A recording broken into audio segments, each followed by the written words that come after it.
Sa video na ito, aalamin natin ang mga dahilan kung bakit babalik pa ang ating Panginoong Jesucristo sa pangalawang pagkakataon. Alam na alam naman natin to at inaabangan natin to at ng marami ang pangalawang pagparito ng ating Panginoong Jesucristo. Pero natanong nyo na po ba sa sarili nyo, bakit nga ba babalik pa ang Panginoong Jesucristo? So ano nga ba yung mga dahilan kung bakit siya babalik dito sa ating mundo? Ang una po, kasi ito ay pangako niya. John chapter 14 verse 2 to 3, sa bahay ng aking ama ay maraming silid. Kung hindi ito totoo, sasabihin ko ba sa inyong pupunta ako roon upang ipaghanda ko kayo ng inyong matitirahan?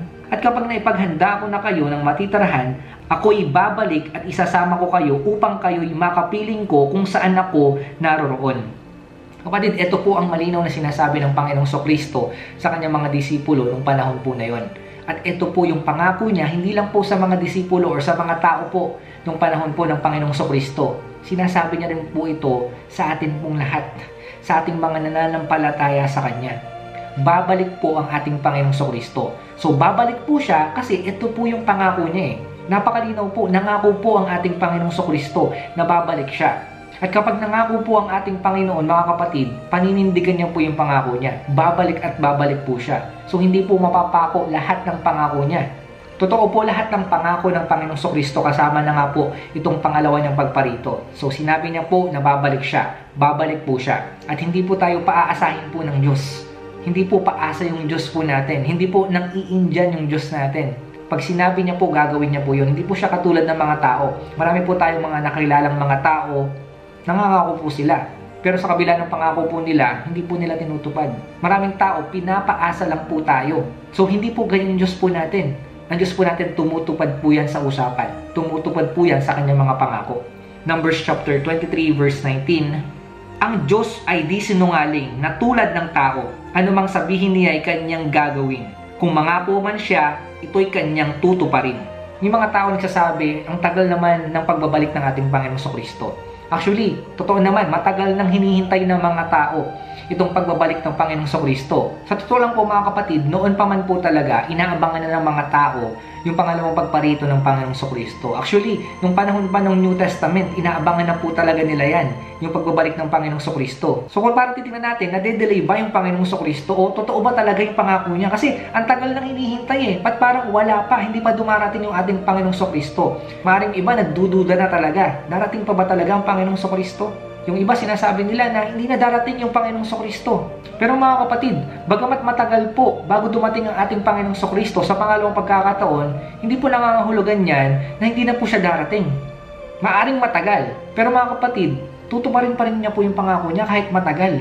Ang pinakamahalaga po dito sa pangako ng Panginoon, kahit matagal po yan, mangyayari po kasi sinabi po ng Panginoon. Kasi kung titingnan niyo po, wala naman kasing sinabi yung Panginoon natin kung kailan siya babalik talaga eh. Kung meron po siyang sinabi, eksaktong date, at hindi siya dumating, doon natin masasabi na hindi totoo yung mga pangako niya. Eh kaya lang wala po kasing sinabi eh. Walang sinabing eksaktong date yung Panginoon kung kailan siya babalik. Kaya ngayon, umaasa pa rin po tayo talaga sa kanyang pangako. Gaano man po itong katagal. Kung di man po natin maabutan sa generation po natin na to, yung pagparito ng Panginoong Jesucristo, eh ano ngayon? Matutupad at matutupad pa rin po yung pangako niya dahil yun po ay pangako ng ating Diyos. Babalik po siya dito sa ating mundo. Alam niyo po ba, kung babasahin niyo po yung Bible, mas marami pa pong pangako ng pangalawang pagparito ng ating Panginoong Jesucristo kisa sa unang pagparito niya. So ibig sabihin po talagang mangyayari po yung second coming. Mangyayari po yung pangalawang pagparito ng ating Panginoong Jesucristo. So mangyayari po yan syempre sa takdang panahon ng ating Diyos. Hindi po sa tinakda ng tao. May mga tao po kasi nagtatakda kung kailan darating ating Panginoong Jesucristo.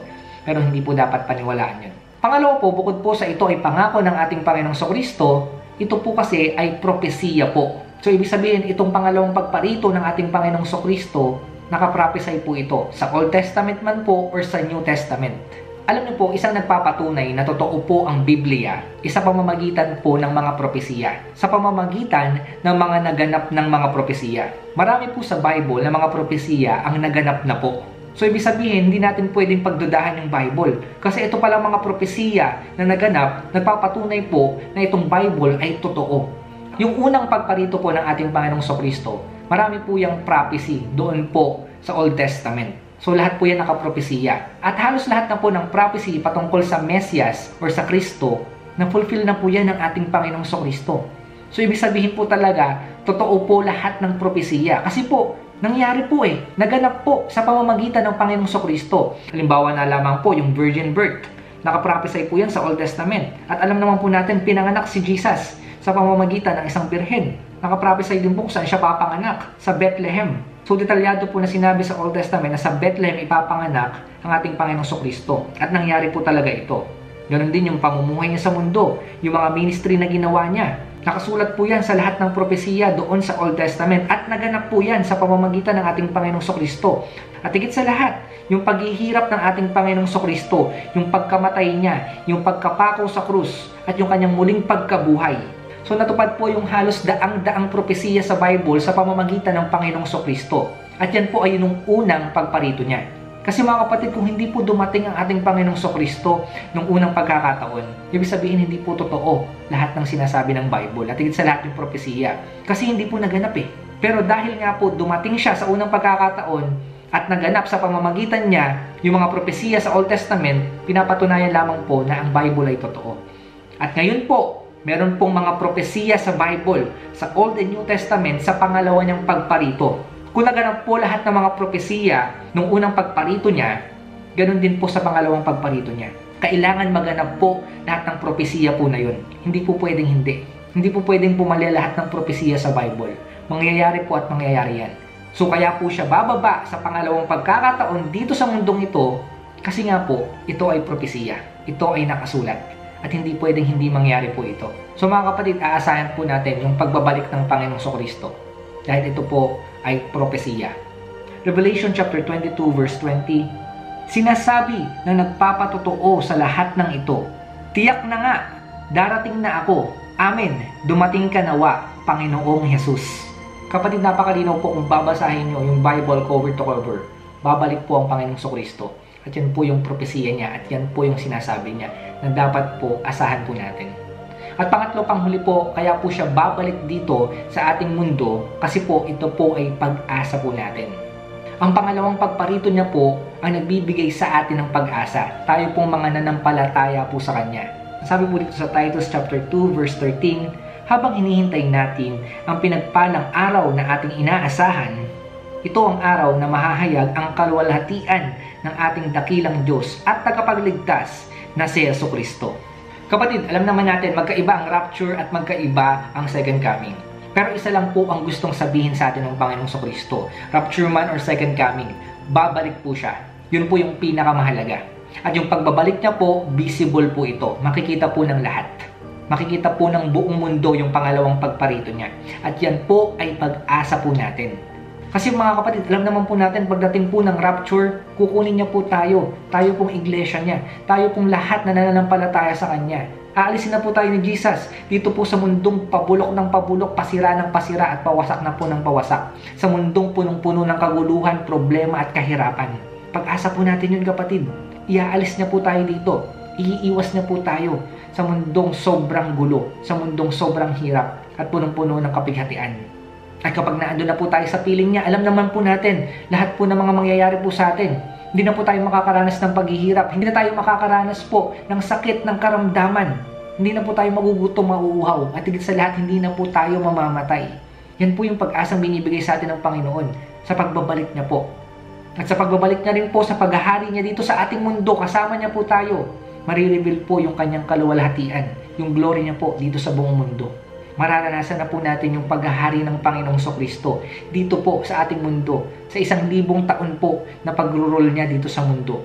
At higit sa lahat, mararanasan po natin yung bagong langit at bagong lupa sa pamamagitan po ng pangalawang pagparito ng ating Panginoong Kristo. Alam niyo mga kapatid, dapat po kapag naiisip natin yung pangalawang pagparito ng Panginoong Kristo, yung pagbabalik niya, dapat po maisip po natin, ito po ay pag-asa. Bakit po? Bakit natin nasabing pag-asa itong pangalawang pagparito niya? Kasi mga kapatid, yung pangalawang pagparito niya, ito yung nagsasabi na si Satanas ay talunan na. Ito yung nagpapatunay na darating yung panahon, pag dumating ang ating Panginoong Kristo, tuluyan ang mawawala si Satanas. At lahat tayo, lahat ng nakikristo, tagumpay na. Yun po yung pag-asa na dapat makita po natin. So kapatid, ang second coming, yun yung nagsasabi sa'yo na tagumpay ka na. Bagamat wala pa yung labanan, bagamat hindi pa natatapos ang lahat, pero dahil sa second coming ni Jesus Christ, alam po natin, sa puso natin, na tayo ay tagumpay na. Dahil yan po yung sinasabi ng propesiya, yan po yung sinasabi ng Biblia. Tagumpay na po tayo dahil sa Panginoong Kristo. Kapatid, ang dahilan kung bakit binabahagi ko po sa inyo yung end times, yung mga huling araw, at higit sa lahat yung pagbabalik ng Panginoong Kristo para bigyan kayo ng pag-asa, para bigyan kayo ng kaaliwan at kasiyahan. Dahil ito po yung nagbibigay sa atin ng pag-asa, yung pagbabalik po ng Panginoong Kristo. Nawa nga po alalahanin natin araw-araw to. I-look forward po natin ito ng ating Panginoong Kristo. Anumang pong oras, anumang pong araw, buwan or taon, darating po siya at kukunin niya po tayo. Sasalubungin po natin siya doon sa alapaap. Sa mga hindi po naniniwala sa rapture at sa second coming ng ating Panginoong Kristo, parang sinasabi mo na rin na hindi ka naniniwala sa mga pangako niya. Hindi ka naniniwala sa mga propesiya ng Biblia. Nalagyan sa lahat, wala kang pag-asa sa puso mo. Bakit? Kasi ito po malinaw na sinasabi ng Bible, totoo po lahat ng propesiya. Totoo po lahat ng pangako niya. Totoo po lahat patungkol sa rapture and second coming. So bakit hindi ka maniniwala? Napakalinaw po mga kapatid, totoo po ito. Dapat po natin itong paniwalaan at dapat po natin itong asahan. Wala pong dahilan para hindi po natin itong paniwalaan kasi po napakalinaw po, sinasabi po ng Biblia, ito po ay totoo. At sa pamamagitan po ng mga anghel, ng mga propeta, ng mga disipulo ng Panginoong Kristo at higit sa lahat ng Panginoong Kristo, sinasabi po nila, babalik po ang ating Panginoong Kristo. So yun po ang gusto kong bahagi sa inyo. Sana po meron po kayong natutunan sa ating tinalakay ngayon. Salamat po sa inyong panonood. Magkita-kita po tayo sa susunod na video. Pagpalain po kayo ng Diyos at inyong pamilya. Ingat po kayo.